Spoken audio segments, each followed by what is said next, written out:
retour de Jean-Loup Faustin. Bien qui écarte le jeu. Pas de gardien de but du côté de Montpellier. Cette fois, la prise de risque est côté MHB. Bien transmettre le ballon. Faustin.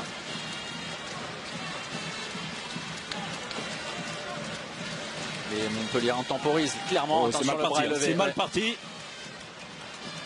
Valentin Porte capable de tout faire au presse.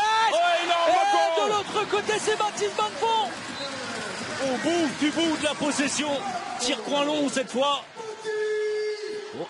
La limite, les Parisiens heureux là-dessus. 7 mètres. Et à 2 minutes. Oh là là, ça c'était. Là, ça pourrait être un tournant dans cette partie.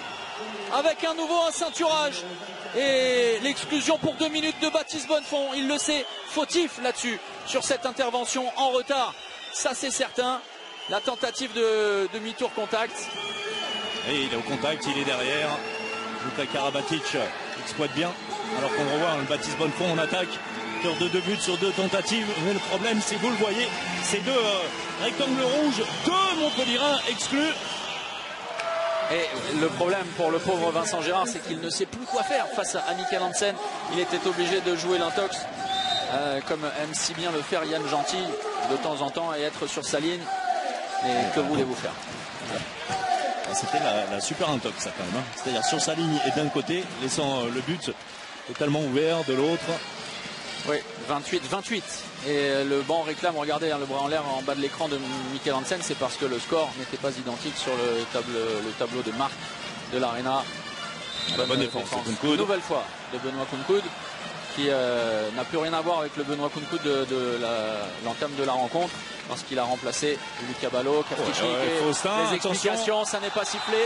Alors évidemment, attention, il y aura 2 minutes. Il y aura 2 minutes, c'est pour Nedim Remili. Et ce n'est pas pour la faute sur Valentin Porte, me semble-t-il, à moins que, on va revoir tout ça. C'est pour à l'intérieur, hein, ça se passait loin du ballon. L'entrée de Jean-Loup Faustin.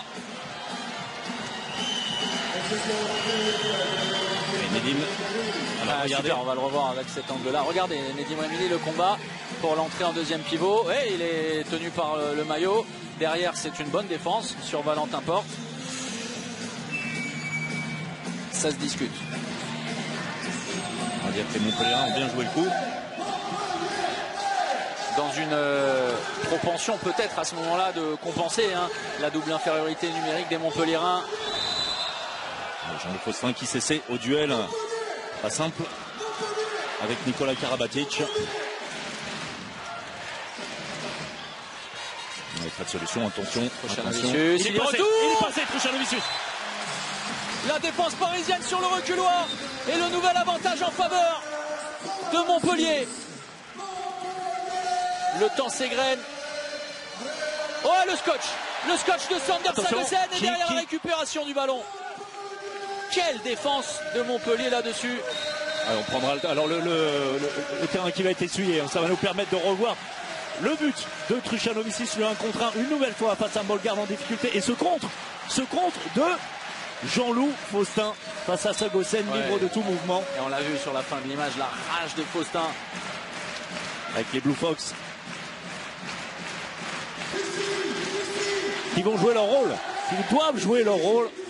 On arrive bientôt dans les 6 dernières minutes. Ouais, les 9000 spectateurs également de l'Arena, bien sûr, vont avoir un rôle prépondérant pour mettre la pression sur les tireurs parisiens, sur les arbitres, pourquoi pas, pour transcender Vincent Gérard. L'entrée de Luka Stepancic sur un poste d'arrière droit, évidemment. Karabatic. Et c'est touché. Et le ballon dévié par Faustin à nouveau. Et l'opportunité pour les Montpellierins. La solution pour Faustin. Oh, c'est énorme, but. Et Montpellier reprend 2 buts d'avance en profitant parfaitement de la supériorité numérique et du changement avec la sortie de Corrales. Une nouvelle fois, comme en première période, l'écart s'était fait là, mais quelle maîtrise. Tout d'abord Jean-Loup Faustin, regardez, Michael Guigou a pris l'information, il ne prend aucun risque, il fixe le dernier défenseur Luka Stepancic, il sert Jean-Loup Faustin à l'origine de cette action, c'est lui qui a parfaitement défendu, et c'est la 2e fois consécutive pour Jean-Loup qui avait contré Sagosen. Cette fois il a intercepté le ballon, en tout cas il l'a détourné suffisamment pour que Montpellier récupère le ballon, le temps mort parisien. Et là aussi, on l'a vu, l'intelligence de Michael Guigou, ne pas prendre un tir dans une situation qui n'est pas préférentielle et préférer servir son partenaire côté gauche, le tendant. Da muss man mit Herzen spielen, da gibt's nichts. C'est 5 dernières minutes, le mec joue avec le cœur maintenant, hein? Jetzt sind wir Eberstadt. Geht sofort. Luca geht auf 4 und Nico ist mit Ball hier, spielt Sander und geht er knallt. Nico. Nein, 6. Hey, Hugo Cogno. Ja, jetzt ist Frage, jetzt dürfen sie nicht mit Willemund, keine 5-1 und sowas. Normales Spiel. Cogno. On joue normal, les mecs. Allez, les encore, je peux comprendre, les gars. Allez, maintenant. On joue d'abord. Oui. On joue d'abord. Thiago un contre 1, Tagui un contre 1. On essaie de sortir 2 minutes. Et après on fait Hugo Cogno de l'autre côté. Et on veut du sang. Allez les mecs. Les gars, il reste 5 minutes les mecs, c'est maintenant. Allez, croyez pour gagner le match. Maintenant les mecs, on est encore là. Allez, préparez. C'est un tournant dans la saison. Clairement, à 5 minutes, un peu plus du terme de cette partie haletante. Montpellier, pour le moment, domine cette fin de partie. Tout est encore à jouer, mais si dans 5 minutes, cet avantage devait se concrétiser, eh bien Montpellier ferait un pas immense vers, non pas vers le titre parce que le chemin serait encore très long, mais vers un avantage peut-être déterminant. Et c'est Paris qui évolue en infériorité numérique. Alors c'est bien, il n'y a pas de gardien, vous savez, toujours la même histoire. Bien défendu. Les Parisiens qui vont récupérer le ballon sur un 9 mètres, encore une vingtaine de secondes en infériorité numérique. Baptiste Bonnefond de retour dans le centre de la défense Montpellier. Nicolas Karabatic bien pris cette fois. C'est Mamdou qui est sorti. La rage de l'Égyptien pour venir percuter Nicolas Karabatic. Le temps fait les affaires de Paris là-dessus. Le retour de Rodrigo Corrales. La faute offensive. Attention, et derrière 2 minutes contre Lucas Stepancic qui n'a pas posé le ballon immédiatement. C'est le tournant de la rencontre, François-Xavier, parce qu'il y a eu énormément d'explications. La décision des arbitres. C'est peut-être pas le dernier tournant. Il reste un petit peu de temps. Le marché de Nicolas Karabatic et ensuite Lucas Stepancic n'a rien à dire. Alors que les Montpelliérains veuillent jouer rapidement, c'est bien compréhensible. Et Lucas Stepancic ne pose tout simplement pas le ballon. Alors il a beau nous regarder de très près et il est impressionnant, faites attention à vous, Thomas Tuchel, il a 2 mètres de... regarde le retour. Alors, mais le marché. Oui, alors dû au déplacement de Truchanovicius et Lucas Stepancic qui ne fait pas l'effort, même si alors il est un petit peu balancé par Baptiste Bonnefond. C'est ça. Voilà. Bon, on va voir 4 dernières minutes, un petit peu plus. Oui, enfin, là, en supériorité numérique, si Montpellier était inspiré de prendre 3 buts d'avance, la tendance serait très extrêmement favorable en faveur de Montpellier.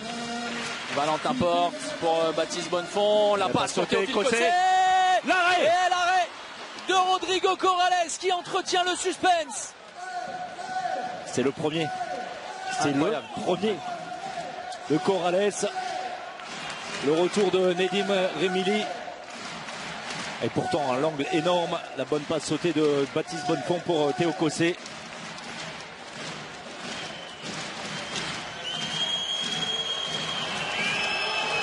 Des moments palpitants en cette fin d'année 2017. Sagosen pour le ballon gratté. Il n'y a pas de gardien, il n'a pas pris la formation. Valentin Porte.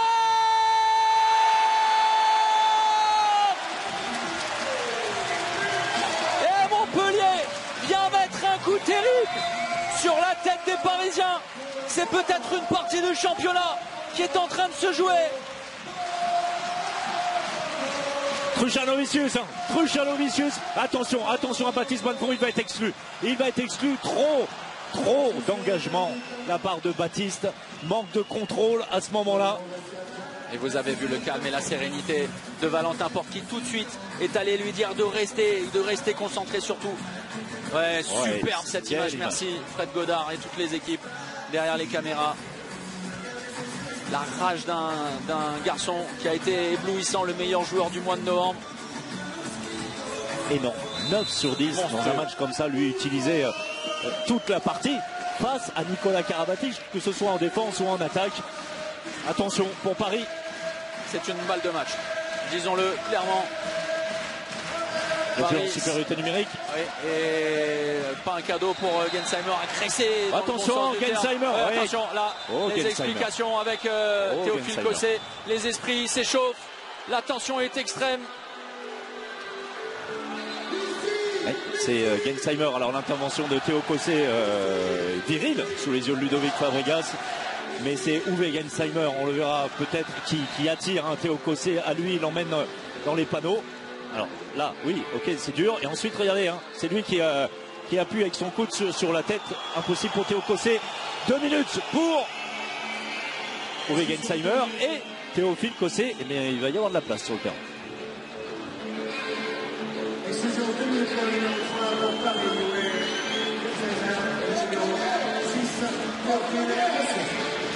La défense peut-être de la saison, de cette première partie, ça c'est certain pour Montpellier. Si Vincent Gérard venait à arrêter, et on a vu 18 minutes contre 16 minutes d'exclusion temporaire, ça c'est énorme dans cette partie. Montpellier plus sanctionné, et surtout la problématique pour Patrice Canaillé, c'est que vous le voyez, Paris va récupérer son 6e homme dans quelques secondes. Alors Sagosen, et derrière ça passe, avec un temps incroyable mis par les Parisiens une nouvelle fois. Vous savez que c'était un petit peu le péché mignon la saison dernière. Ça aurait été l'une des forces, ce jeu des Parisiens qui cherchent systématiquement Luka Karabatic. L'entrée de Dylan Naï pour les derniers instants de cette partie. Pas de gardien côté Montpellier. Jean-Loup Faustin sur le poste d'arrière. C'est une balle de match. Et il est passé. C'est sifflé juste avant. 4 appuis, demande Noka Serdarovic qui a été visiblement écouté. Mais c'est une balle de match en faveur des Montpelliérains. La balle d'une saison. Il a raison, Jean-Loup Faustin. Il a raison. Jean-Loup Faustin qui va venir offrir vraisemblablement au moins le point du match nul, ça c'est sûr. Même si Dylan Naï derrière rapidement trouve la solution. Oh, ce n'est pas fini. Ce n'est pas fini, Thomas. Secondes vont être très très longues. Plus 2, Montpellier a le ballon. Montpellier doit faire encore pendant plus de 20 secondes en infériorité numérique. Et c'est une défense tout terrain des Parisiens qui vont tenter de gratter le ballon entre Chalomisu avec Faustin. Il est passé, Valentin Porte. 7 mètres, évidemment. La défense en zone des Parisiens. Et si le futur tireur de 7 mètres montpelliérain, Michael Guigou, venait à tromper la vigilance de Thierry Emeyer, eh bien Montpellier serait assuré de passer l'hiver avec 6 points d'avance, serait assuré de remporter ce choc de titan à 1 minute 29 de la fin de la rencontre. Oh, sûr de rien, on a vu pire, mais c'est pas... 3 buts d'avance, François-Xavier, 3 buts d'avance à 1 minute 30. Montpellier ne pourrait a priori plus perdre la rencontre. C'est Vitka Fnichnik, pas Michael Guigou. Vitka Fnichnik face à son ancien gardien. C'est fait. C'est fait pour Vitka Fnichnik. Et Paris aura beau se hâter, les choses vont se compliquer. Jean-Loup Faustin, une nouvelle fois, c'est lui, Jean-Loup Faustin, qui intervient sur Nicolas Karabatic. C'est terminé, François-Xavier. 3 buts d'avance. Et 3 buts d'avance, plus que jamais. Montpellier et Vincent Gérard referment le couvercle sur une soirée incroyable et sur un échec cuisant du PSG, venu avec quelques certitudes, avec le retour de ses cadres. Pour la première fois de la saison, l'équipe était au complet et c'est peut-être un virage. Le temps mort imposé par Patrice Canaillé. À 180 degrés dans cette saison 2017-2018. Montpellier va faire un pas immense vers un éventuel sacre.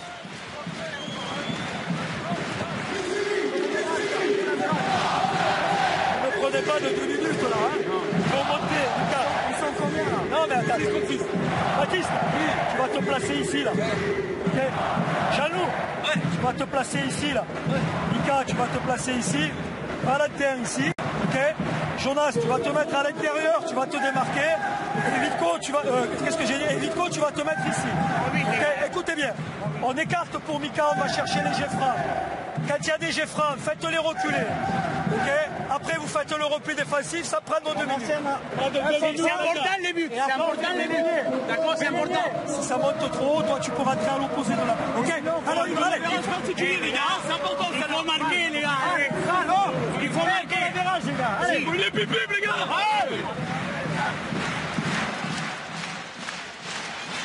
Nicolas Virage, vous en avez parlé. Bien sûr, évidemment. Parce que en cas de goal average particulier à la fin de la saison favorable, il y aura un match retour de Montpellier. Eh bien, ce ne serait pas 6, mais potentiellement, virtuellement 7 points. Et là, mais il a été monstrueux. Valentin Porte, c'est lui qui va provoquer la faute. Et regardez, il va chercher le contact pour voir les secondes s'égrener. Formidable, fantastique prestation de Montpellier au cœur de cette soirée à la maison, qui vient offrir un cadeau superbe à ses supporters. C'est anecdotique, même si pour le goal average particulier, on vous le dit, ça pourrait avoir une influence. Jean-Loup Faustin. Et là aussi, Faustin, quel travail de tous les instants. Incroyable performance de Faustin, qui est resté au sol, qui a donné son corps à la science là-dessus. Il est touché, mais alors une importance discrète, on va dire ça comme ça. Importance discrète pour Jean-Loup Faustin, qui aura été partout en défense, qui aura joué juste tout simplement. Jean-Loup Faustin, alors blessé, touché, on n'a pas vu le contact. Ça va aller, ça va. Il s'est passé quelque chose.